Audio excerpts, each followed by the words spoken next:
Yes, someone was asking about the local and the kernel. Is you still there? Hello, yeah. Yeah. I was the one who was asking, like, what kind of user space communication are we doing with this program? That was my question. In the user space communication, it means this whole program is in the user space. Okay. From the user space, we are actually asking the kernel module that please send me the current route table entries. That is the purpose of this user space program. The corresponding kernel module we have not developed, that is already being developed and available in the kernel. Later in today's session, we will show how to develop our own kernel module. That I will show. But for this, the kernel module is already there. We are just developing the user space part. Okay, thank you. Okay. So here, so as we have prepared the header, so as I have said, whenever the kernel communicates with the user or the user space communicate with the kernel module, in order to send the payload, it has to be sent along with one header. Now, why we need a header for that? To ask this question, to make it generic, why we need TCP header when we are sending a packet, or when we are sending a TCP packet, or why do we need UDP header when we send a UDP packet? Any idea?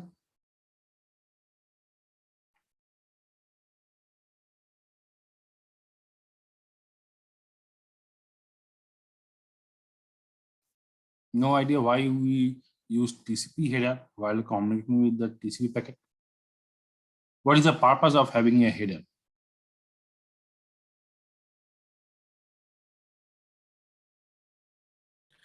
So to have a interoperability, actually, like it depends on header, the way of communication might be differ. So we need to have a different header for different protocol. As the protocol is way of speaking, like, so for different protocol, we need to communicate with the different parameters. So we'll be using the headers. Header is to actually header is mainly the when you are writing a letter to me, the header is the envelope of that letter. Okay, so that which will identify to whom we are sending, what is the length of the message, what is the whether the message has been corrupted or not. So this sort of information that we need to verify, and that can be done with the header, whether this is a TCP header or UDP header or MAC header or any. The header is mainly used so that two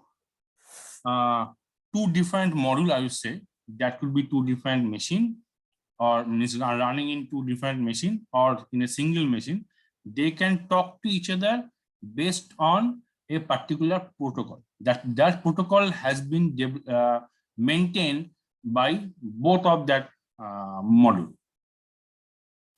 So when we are communicating, we are if we are sending hi, or that means say in the TCP packet, when any client sending TCP sync packet, that means something. So every control packet in the TCP has a special meaning, and how the server of how the TCP server identified whether this is a control packet or data packet, by checking the header. So by checking the header, TCP server identifying whether this is a control packet or a data packet, and if it is a control packet, then what kind of control packet it is, because based on that it need to take it may need to take some action. So similarly, when two module is communicating, here the user space and kernel space, so what kind of information you want to check, or whether you at all need any information or not. So those kind of things has to be done using using a header. And for that, Netlink communication also has a header. So before you are sending any message to the kernel from the user space, you need to populate that header so the kernel can understand that. Similarly, when you are receiving a message from the kernel module, that data will also have a header.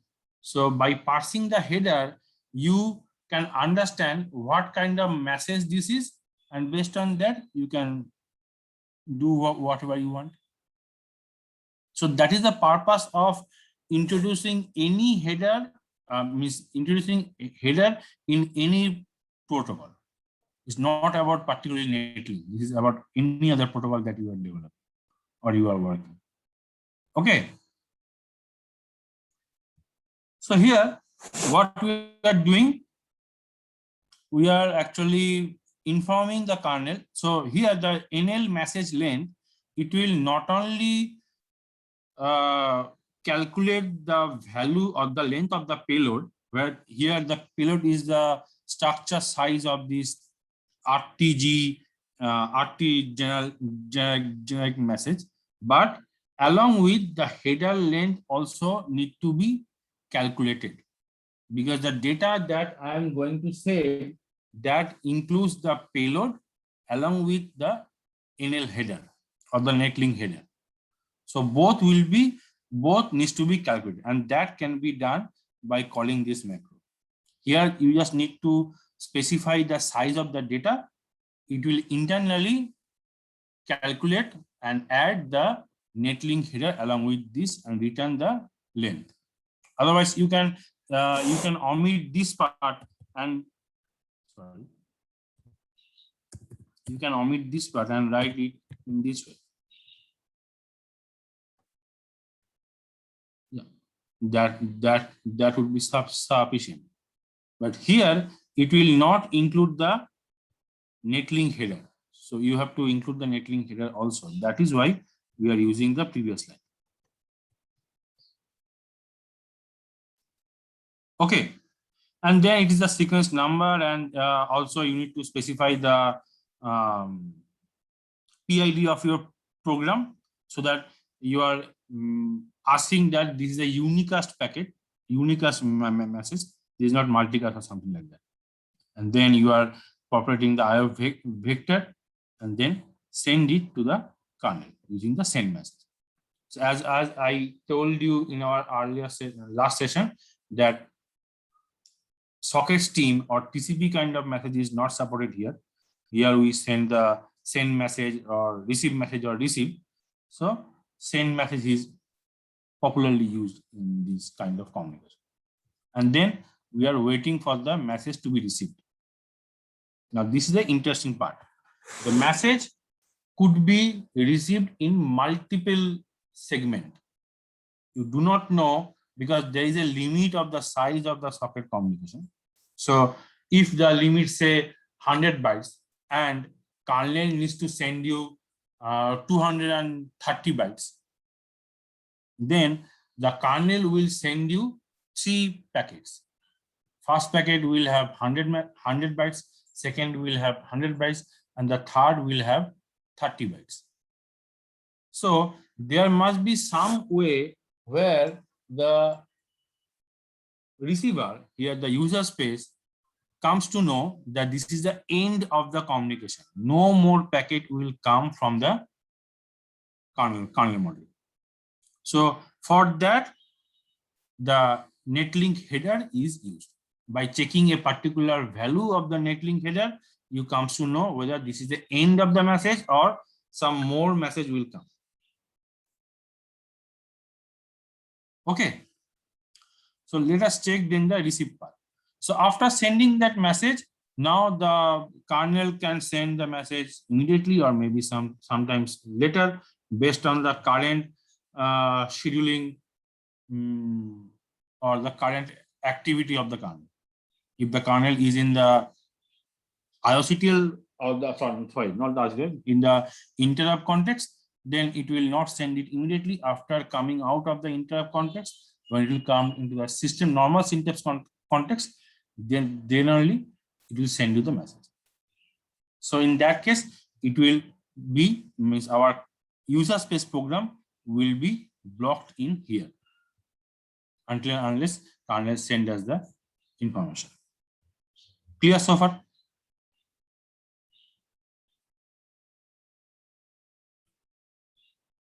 Yes.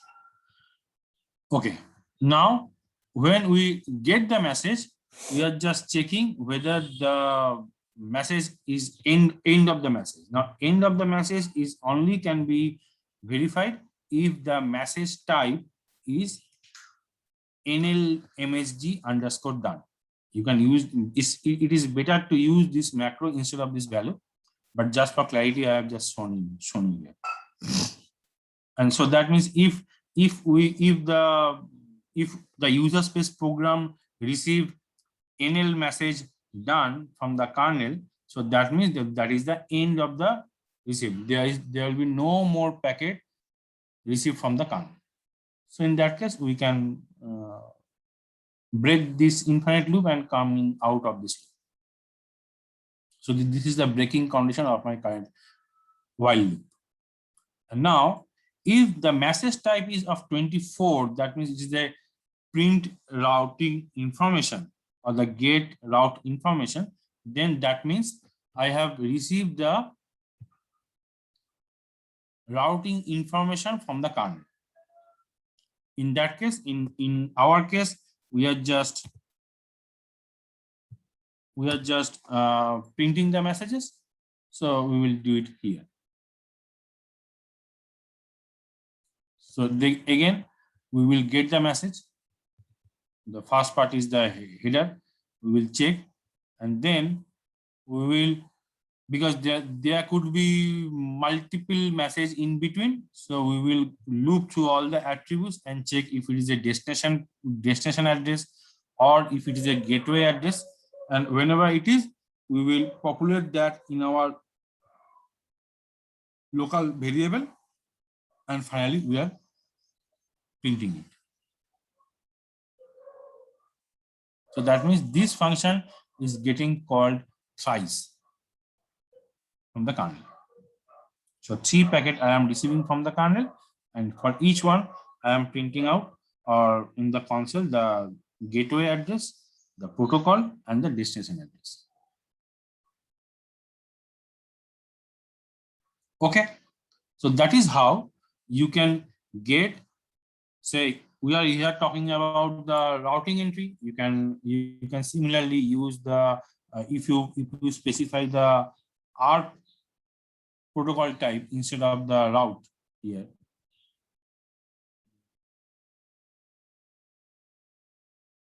This one. So instead of netlink route, if you use netlink ARPD, and then you will specify the corresponding type comment where you want to get the ARP table entries. Then similarly, you will get the ARP table entries also. The ARP table entries is also required. Just to ask you, do you have any idea why we need to know the ARP table entries currently? Any idea?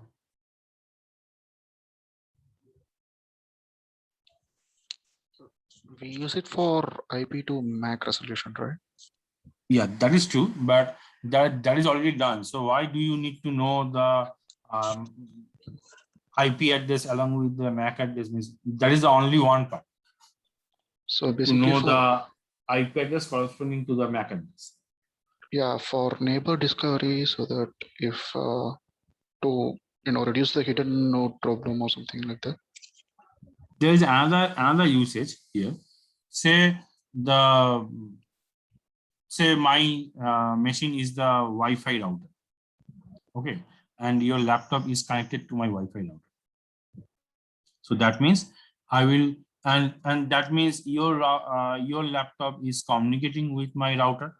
So definitely I will have a ARP entry of your laptop IP address along with the MAC address. Now, it may happen that after sometimes you have disconnected and I did not get the notification. In the router side, I have to maintain the uh, list of connected attached devices with my router. In the Wi-Fi, the driver may get the notification, and that notification could be forwarded to the user space program.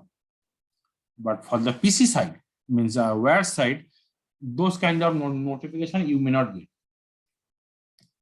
But in the ARP entry, there is a field called flags. So after some time, if there is no communication between those two devices, then then the flag value of that particular entry will be 0. So by checking the flag value, you may determine whether the device is still connected to your router or not. So if you are polling, say, every 2 minutes or every 5 minutes, whether is there any link is there any entry whose flag is 0? If it is 0, then you can understand that the device is disconnected. So I'm just giving one example. There are many other use cases for which you may need to consult the ARP table or route table or the firewall. Okay, thanks. Okay, so this is about knowing the route table. Now, let us check another point. This is a route monitor. Sorry. Okay. Yes. Still, in the code flow which you explored, Mhm. what is that local socket, the socket named local is doing? What kind of user space communication we are doing with it? We are doing everything with the kernel socket, right? No, you are buying this socket. So for that, local is required. Sorry, can you just show me that? Yeah. For the bind part, local is required. All right, but the request headers are sent through the kernel socket, and we are Yes. getting the responses through the kernel socket only. So essentially, the syscalls are happening through that. But user space to kernel space communication is happening through that. So what are we doing with that local? Is there something specific that's going to be happening? no, you can do that in the kernel also. That is not a problem. Yeah, I'm just. Okay. I understand it's just a variable name. Yes. I just want to know whether we require a separate. No. Socket. That is not specific. Okay, thank you.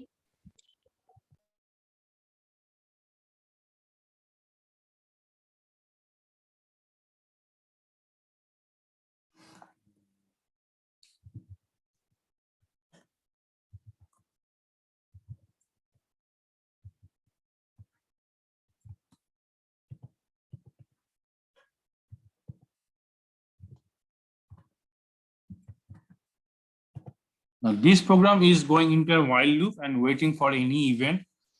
If any event occurred in the route table entry, then it is supposed to get notification from the kernel. And what kind of modification is done, that it will know. Okay, so now let us check. So now we have to modify the route table entry. One simple way of doing that is to make the interface down. Correct.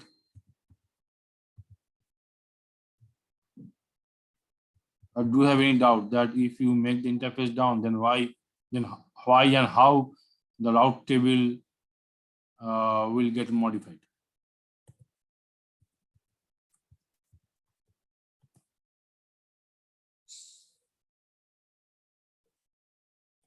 Yeah, so you can see one entry is deleted.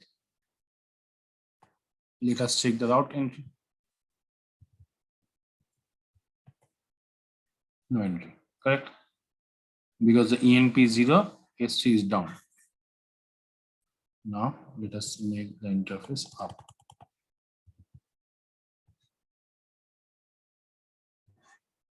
You can see these kind of entries have been added. So this is the current addition of the entries. Let us check.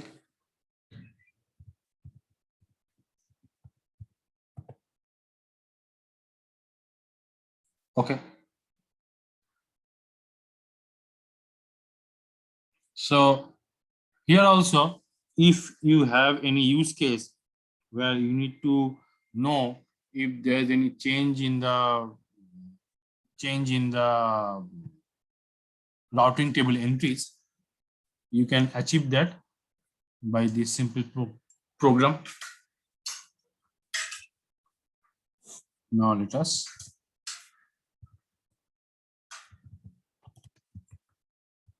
go through the code. So before going into the code, can you please tell me in your opinion, if I ask you to develop such program, then what will be the logic? Anyone?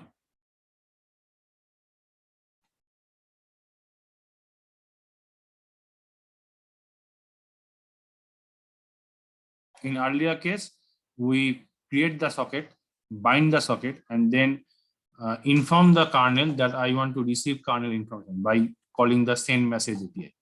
And then I was waiting for an infinite loop for getting the message from the kernel.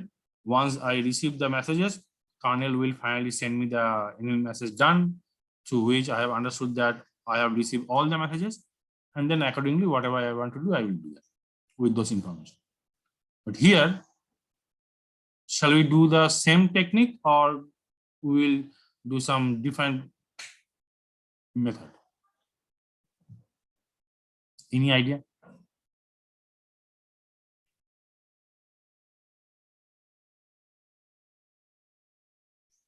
Okay. So before all means, I have one more question also, means how this route table entries is getting modified when I disable, means down or up the interface.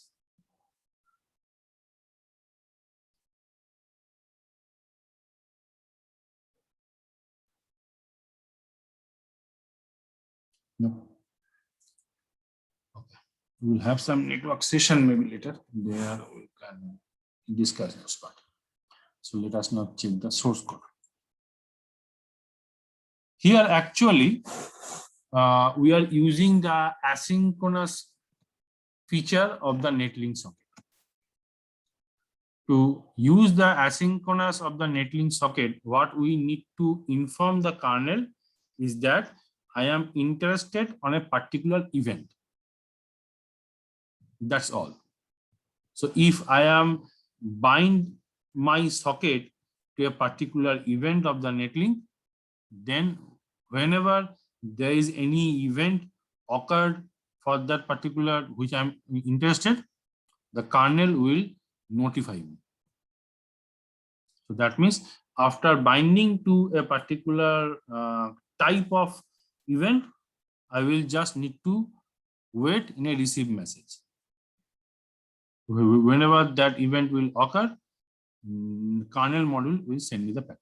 I just need to check the event type, and based on that, I need to do my action, take my action. So here also, we are preparing one socket, same type, and we are again interested in the netlink part, netlink route part. So we have mentioned this in our protocol type, and there the only difference is the group. Earlier, we used to set this group as 0. That means the unicast packet. Now we are mentioning this as multicast. So we are now joining to a group of IPv4 route. So if there is any change in the IPv4 routing table, then I should get a notification for that. Now, why this is multicast? Why this is not unicast? Any idea?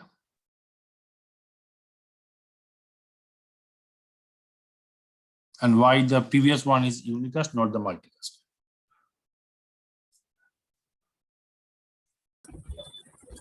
Here, there can be multiple subscribers to same events. But that there are also multiple subscribers can be there.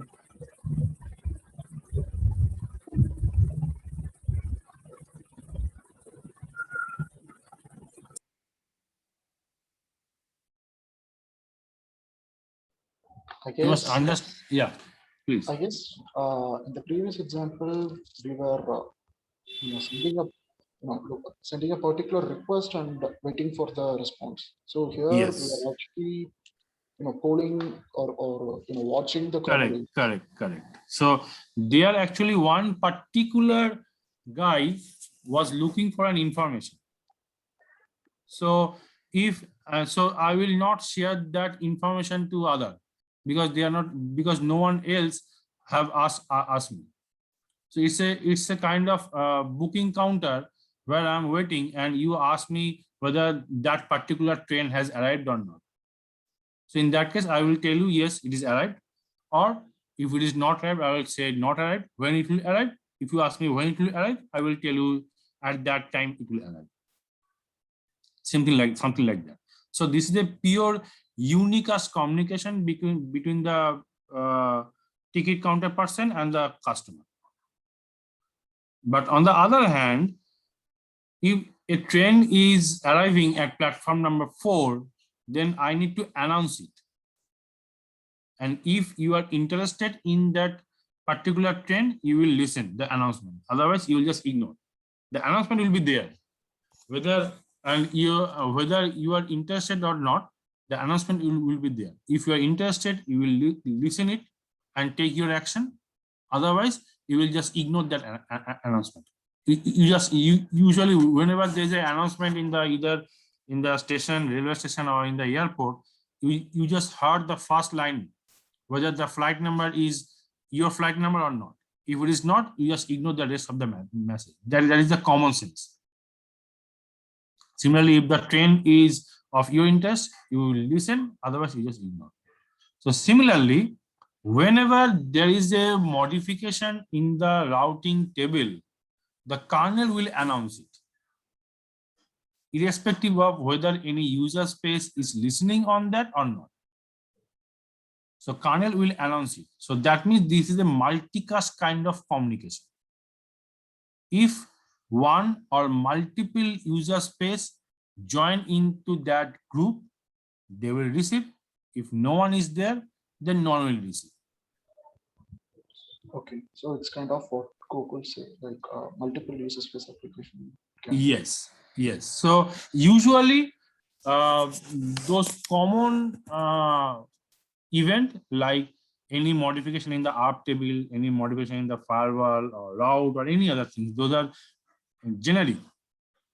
Those event notifications are usually in the multicast. Otherwise, if you want to know a specific information from the kernel, then only you will specify it is as a unicast.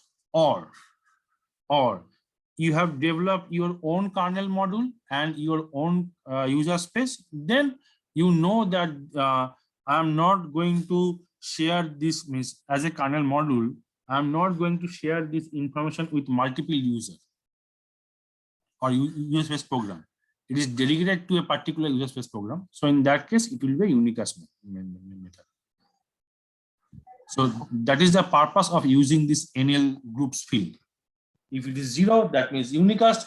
Otherwise, if it is a particular flag, that means it is a multicast. Clear? Okay, thank you, LKF. Just in another thing, another tangent, when you are downing the Ethernet interface, actually two interfaces were deleted: the gateway and the primary route and the link local route. But during the monitor, the user space program which we were running was able to listen to the gateway route deletion. So if suppose I want to listen to the link local route deletion, because that is also a IPv4. What do you route mean by instead, right? local route and gateway route? The link local route. Maybe you can change your tab, the second one, or third one, which you are running. The program. You want to this one? The third one, I guess.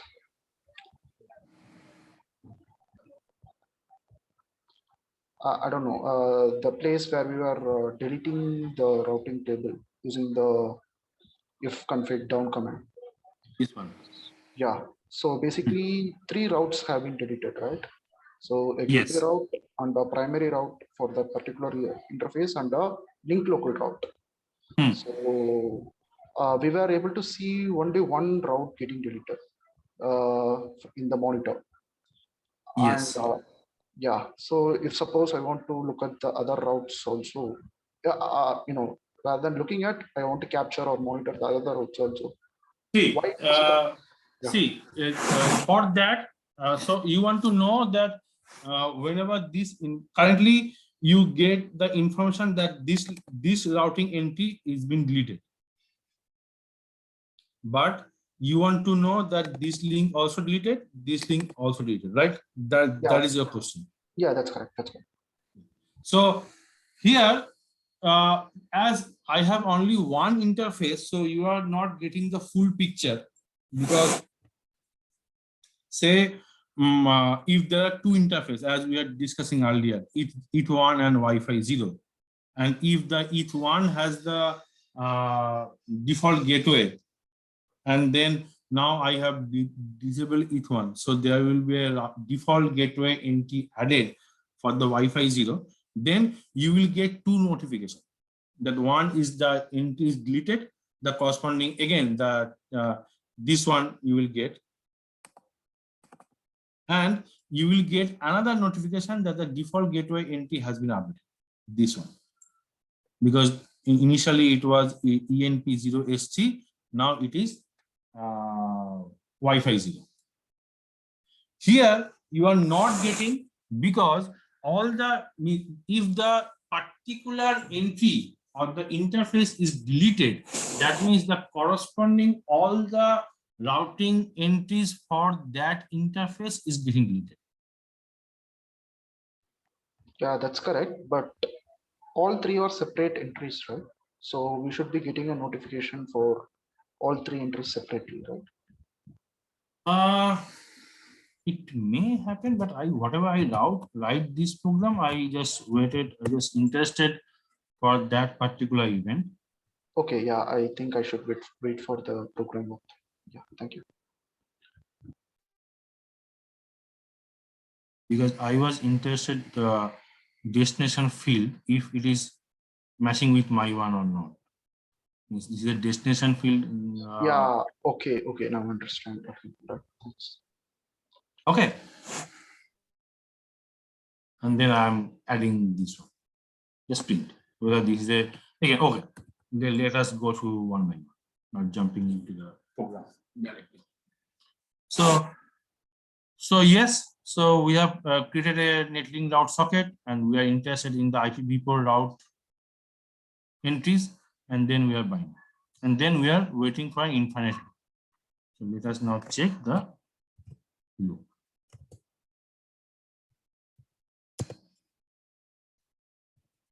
Here again, we are waiting for an infinite loop to get the event notification from the kernel. So initially it will be that the program will be blocked at the line number 39. Okay. Now whenever I am making that if config enp0 down, or I am adding an entry route add something like that, or route del something this command also. So any modification in the routing table, I will get the message received by, and I will keep on receiving the packets unless I again received a done part, or I have already received the IP. This is this part of code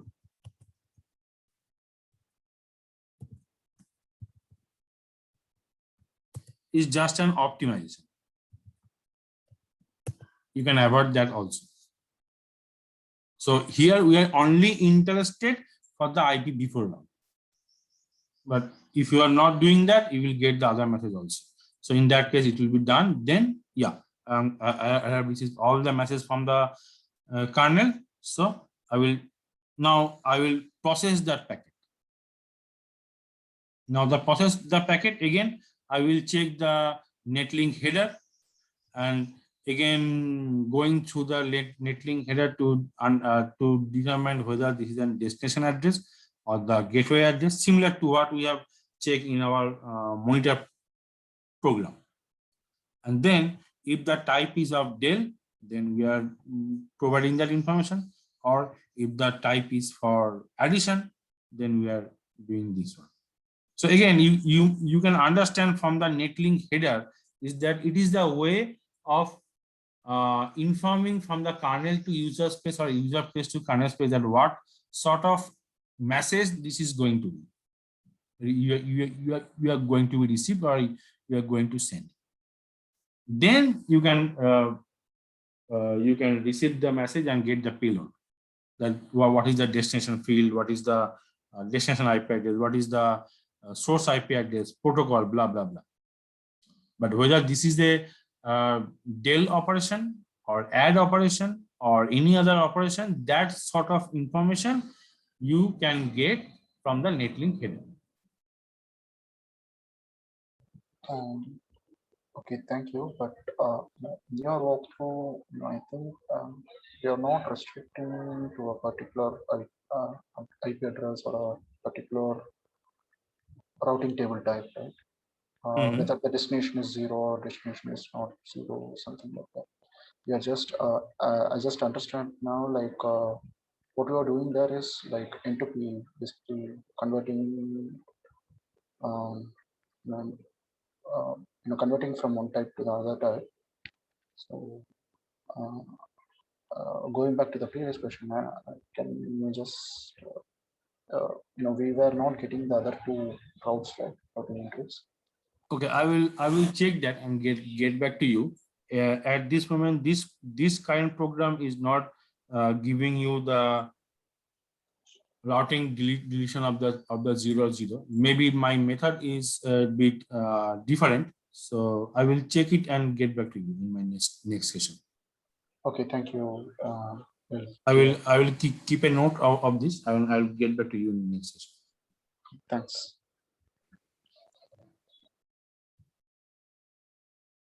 Okay, so any more question about this routing part? Otherwise, we will now move to our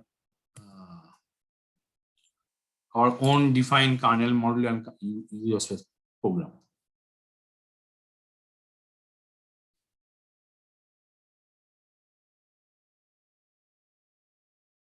No query? Okay, fine.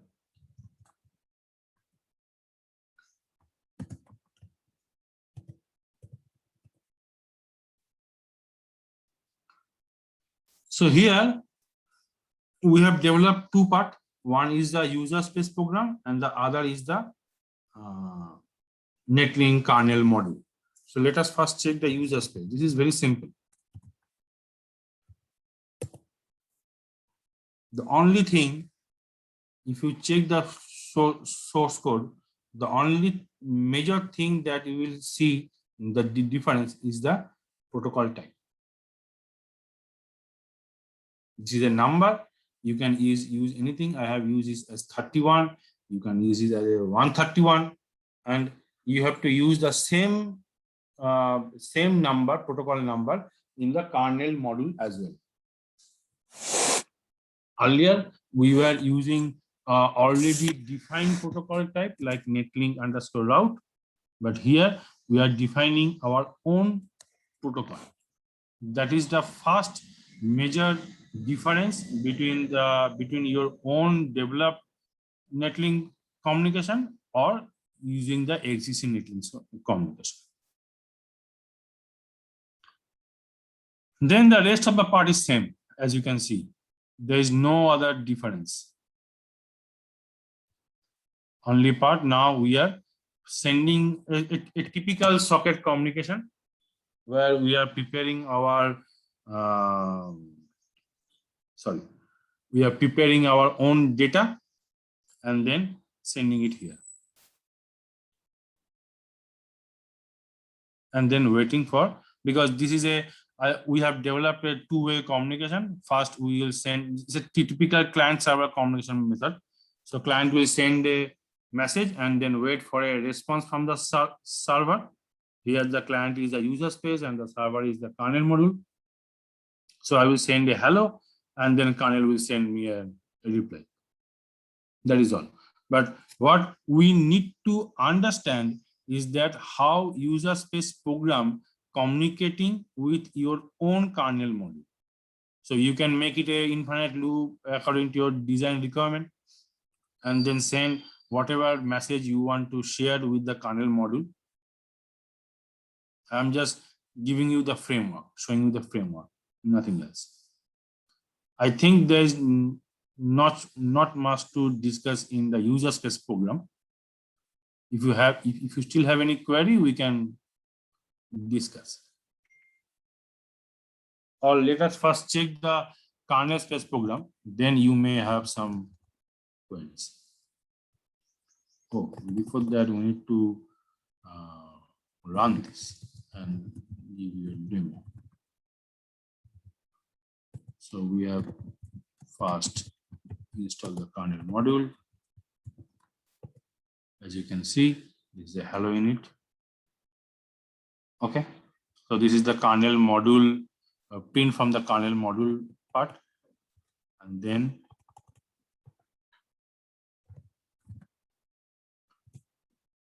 we have sent a hello message and waiting for the message from the kernel. Kernel send me the hello from kernel. And if I check the kernel link, it received hello and receive message. So it has received and netlink send the user space program send the hello. It's a very simple communication between user space and the kernel module using netlink socket. Now let us check the kernel module. So do you have any idea about the kernel module?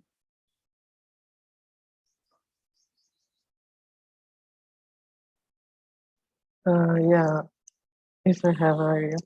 Okay, then fine.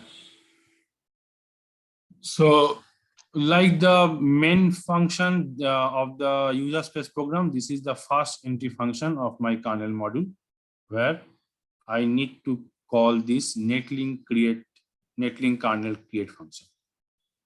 That's all. And there we are sending this CFG as the argument.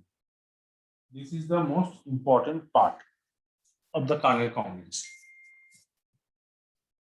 This CFG has one important parameter called input, as you can see. So this is a kernel netlink configuration structure where it has one function called input. This input will be invoked whenever netlink socket from the user space or netlink socket using the kernel space send any message on that particular protocol type. In the kernel netlink kernel create API, we are specifying the same protocol type, and the value of this protocol type has to be 31. So if in the user space program you make it 231, then here also you need to make the value as 231.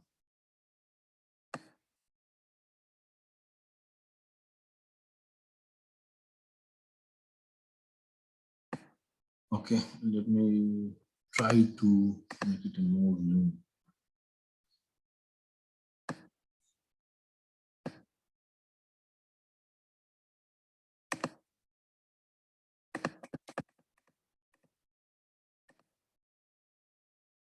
Hopefully it is clear now.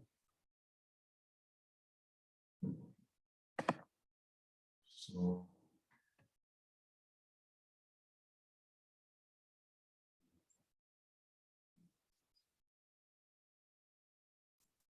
So let's check.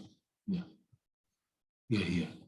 So there we need to call this netlink user using the CFG. So whenever as in the CFG, we need to populate the function handler of this input handler.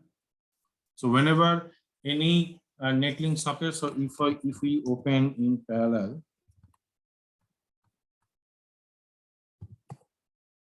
our function, the user space program, this one. So this send message, whenever this is called, corresponding this function will be in.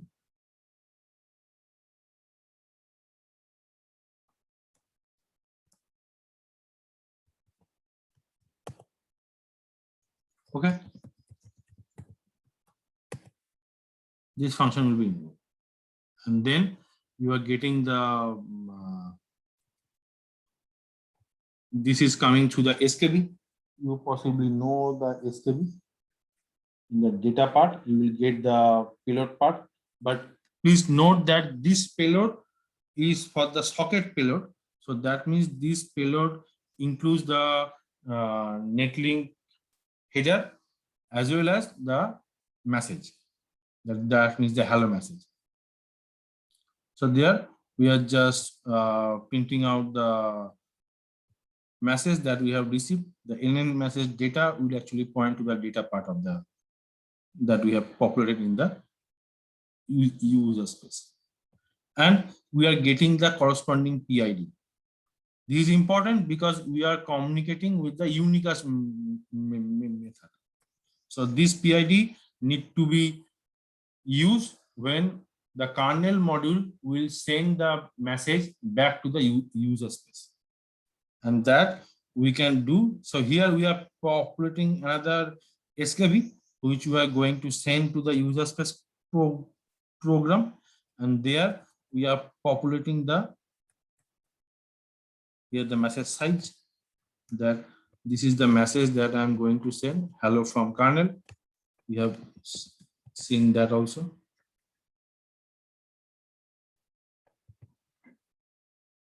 Hello from kernel. So this is the message size, that means the message length, string length. And again, we are not providing the message size directly. We are also adding the netlink header size. So that is why we are using the NL message new instead of SKB. So internally in the NL message new, a new SKB will be allocated, and the size of the data will be the length of the means value of this message size along with the netlink header. So this SKB will now be sent to the user space. Destination is unicast, and this is going to send.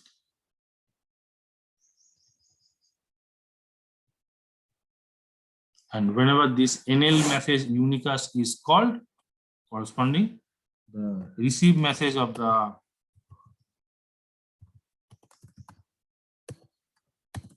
receive message, this function will be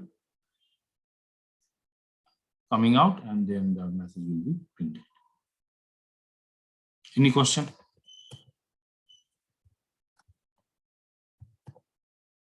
Particularly in the kernel side? Yeah. In the kernel module, you registered this receive handler to some function pointer. This one, Do right? we have, yeah. Do we have some more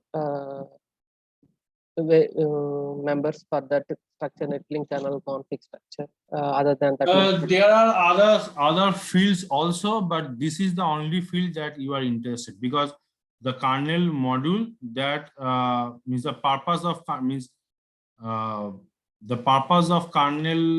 module is to receive and send to the to and from the user space, right? So that is the most important or only used part in the kernel module. There are other fields also in that particular structure, but those are rarely used. Okay. Something like group. There is a mutex also. Mutex field. There is a flag field, but those are rarely used. The major part that is going to be used is the input field. And if you are not specifying any input field, that means user will not able to communicate with you. So the means user will not communicate with you. User space will not able to send to you anything. So for example, in our earlier case, the Netlink monitor case, there you are not specifying anything. So for that particular kernel module, the input handler could be null. So there is no handler. So if the kernel module does not provide any input handler, that means the user space program is not able to send any message. It is only able to receive message. So for that, multicast has to be there. Otherwise, it will not be able to do that. Because if you are deleting the input handler, that means you are actually removing the unicast communication. Because to do the unicast communication, kernel module needs to know the PID of your program. In the first example for network monitor or that route example, there is already inbuilt default kernel module. We haven't written any kernel module. What is that kernel module? Just has anxiety to look at that code. Okay, that code is not available to me yet now. Available meaning not yet. So I can go through the code. I can download the Linux kernel code and show you in the next session if you are interested. If you all are interested in getting in knowing those default kernel modules, I can give you 2 examples of that. Okay. Yeah. Also, can you mention here the names of the kernel modules? I will have look at that module before attending the session. Next session. Okay, I will send this in the link. The module name is, I do not remember those module name. Okay. So I think it will be IP cables or H tables, depends upon the distro or the OS you are using. it is definitely in the NetFilter part, but exactly what is the kernel module name or the file name, that I don't remember at this moment. But still,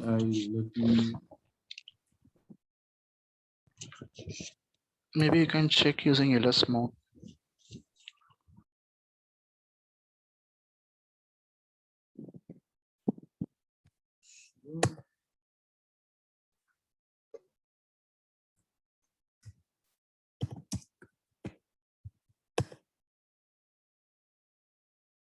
No.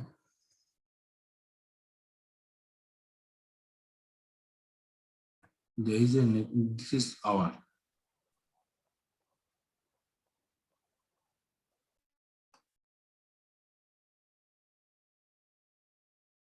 No, this means you must understand that this may not be a kernel module also. This could be built-in kernel also. Okay. It is not necessary to have to write this. Means yeah, there could be one misunderstanding. Let me clarify that part. This netlink kernel.c, we are developing this as a kernel module, but it is not mandatory to have this as a kernel module, because the netlink socket is supposed to use to communicate between the user space and kernel. Whether that kernel piece of code is running as a kernel module or built-in kernel, that doesn't matter. So if I think those part, the Linux network part, those are actually built-in part. So I need to check that and I'll get back to you. Okay. Yes, I think you're correct. Like this kernel side netlink socket was actually created as within the kernel's net core in the RT Yes. netlink.c. Yes, and those actually not the Linux kernel module part. Yeah, it's not a separate running module. Yeah, yeah, Part yeah. of the net core. Yes. Means part of the kernel actually, built-in kernel.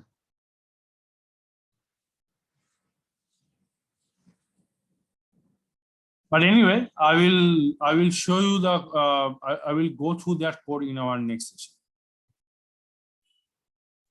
Okay, thank you.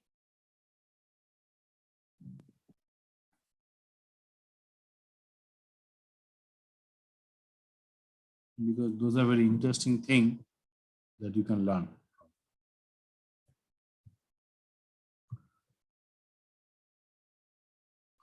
Any other thing that you want to discuss? Otherwise, today's session is done. Actually, in the first session, to communicate with, from user space to kernel space. Yeah, Guru Prasad already shared the link. It's a net IPv4 route.c. Yeah. Actually, I was working on a kernel module, and I have seen there they are using some this relay FS. Delay. Relay FS. Relay. Okay, relay. Okay. Actually, it was a separately developed kernel module, and it later was introduced to the Linux kernel. And so there it is also a medium that if our purpose is to send some information from kernel space to user space application, that is also some other way other than netlink socket that I got to. I do not understand your question. Means you are saying that your kernel module, that kernel module is supposed to communicate with the user space program. Yeah. It is using a relay FS mechanism. Okay, Which is, and for that, you are using a different mechanism other than netlink. yeah, other than netlink socket. Okay, and what are you using? Proc? Not proc. Relay FS. We have. Okay, you are relay using FS, you are using relay FS. Okay. Yeah. That's what. Okay. Uh, Yeah, that is one we of the way of doing that. Okay. So, what do you think? Whether the relay FS is much better than netlink socket, or netlink socket is better than that to transfer information from kernel space to user space? I heard that an advantage of relay FS is that we can transfer a large amount of information. Yes, but does is relay FS allow you to do the asynchronous communication also? No, we have to look it. We have to perform read operation. Yes. Yeah. So it's a polling method. Yeah. But yes, you are right. As this relay FS, so this is a file system, not the actual file system, is a virtual file system with this kind of fuse. Earlier we use fuse FS. I do not know how many of you use that. Fuse is also used. It's a dummy file system. So that also used. The proc FS is also a pseudo file system. So those are mainly used whenever you want to share large amount of data. Oh. Netlink is also there to share the large amount of data, but the netlink is mainly with the network specific things. Okay. The name actually giving you the network specific things. Netlink is rare to use in the block device driver communication or the file system related communication. Say you want to know something, if there is a mount event occurred, you want to know that, then netlink is rarely used. I'm not telling you that netlink cannot be used, but in a standard mechanism, netlink is avoided for that kind of communication. Okay. Okay. But They are actually the file system kind of thing. The procfs, fuse is quite popular and is heavily used. I'm not sure how many of you aware of this fuse, procfs, relay-fs. Relay-fs I have not heard to be used in many areas, but fuse is, yes, very heavily used. Okay. Actually, we are using RelayFS just for logging. But internally, for some activities, we are we are monitoring Oracle database Okay. where we are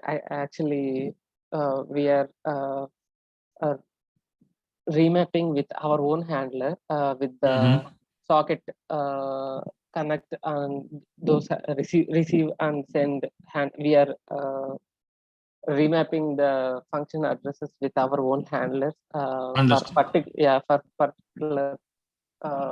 that for only for that particular Oracle process. Yeah. There we are transferring this. So there we are tracking what operations that are performed on the database. Yeah, these are not the network specific operation. You are using some database operation, and for that you want to monitor or check what is going on there, what any particular event is there occurred or not for a database kind of thing, right? Yeah. So similarly, but the database, but the database will be in a network, and the database can be used from the database will be used by many other people who through VPN and many other things. Yeah. I can give you one example. Is for the netlink part is that in some companies there is some optimization that they do in the network, network performance actually. So something like it's a customization of quality of service. Some packets will get the high priority and some packets will get the low priority, something like that. So for that, they wants to modify the packet. They want to check, keep on checking the packet type, and if this is a particular packet type which is matches its criteria, then they want to modify the packet or add some additional information so that the receiving end will give it a high priority and process is faster earlier. So those kind of in those situation, netlink socket is used to get the packet and then modify it and send it again back to the kernel. Okay. But there are other methods also. I'm just, as we are discussing netlink here, so I'm just giving you some example where netlink is going to be used or is already getting used. Okay. Thank you. So LKF still, IOCTLs are being used, even though netlink Yes. standard or introduced as a standard for many years. IOCTLs are still being used. Yes. Is there any way that you can also introduce us to the world of IOCTLs in a separate session or in the future or something? I will check with the team because currently there is no planning of covering the IOCTL. We are planning to cover the netlink and the netfilter.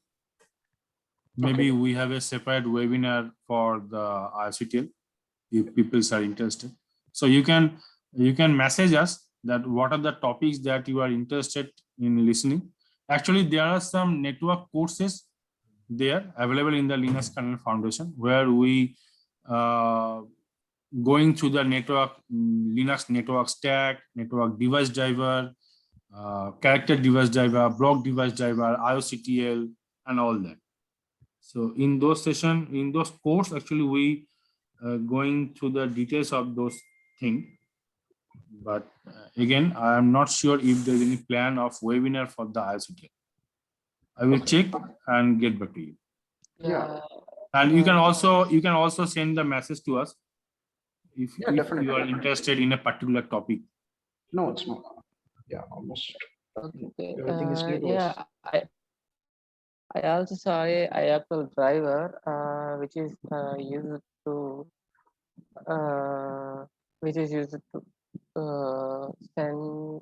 Yeah, we have a requirement that we need to send wireless client information to the network modules, NetFilter's IPT reject module. For that, we have used this IAPL driver just to, because IAPL driver, we don't do polling with IAPL driver, but we just perform write operations so that Mhm. when a write operation is performed, that the module will just update the client information in a structure. Yeah, and this reject module will check whether we got a packet from the client, and it will redirect some HTML page because he will be I worked in D-Link. So Okay. yeah, that HTML page is a type of captive portal page where they need to do some this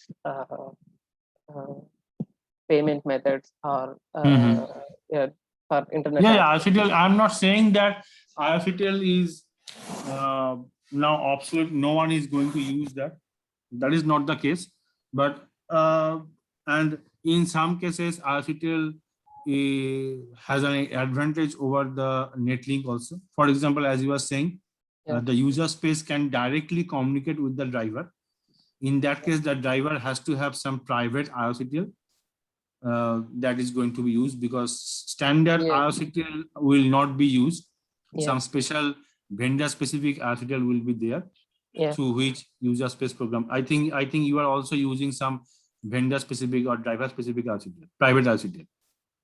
Yeah, we design we have our own that read write Yeah, command. that is expected. So Yeah. there also Netlink is not there, because Netlink cannot directly communicate with the driver. You can, but there's a very different way. Means earlier I worked in a TCP optimization part, where we have hacked the TCP layer. Means not the hack, customize the TCP layer, Okay. and get some information from the TCP through this Netlink socket. So and my Netlink socket was the kernel module. So it was running in the kernel side. Okay. And get the TCP information, and based on that, we modify something to improve the performance, the TCP performance. So yes, it is not that the Netlink is the universal superior than ICTL or any other IPC. Well, whatever I have experienced so far, that each one has a particular advantage over another in a particular situation. Yeah. You cannot make someone as a champion for all the universal cases. So these sessions are mainly to make you aware that there is another mechanism other than RCTL, which has an advantage over RCTL. So if your requirement is that you want to get some asynchronous event from the kernel, then Netlink is your solution. But if you are not interested in there and you want to communicate with the driver directly, then RCTL is one of the ways. So there are other ways also, as you are saying, the RelayFS, Fuse, the file system, the ProcFS are also there. Everyone has their own advantages and disadvantages. You just need to know when you want to use them. That is all.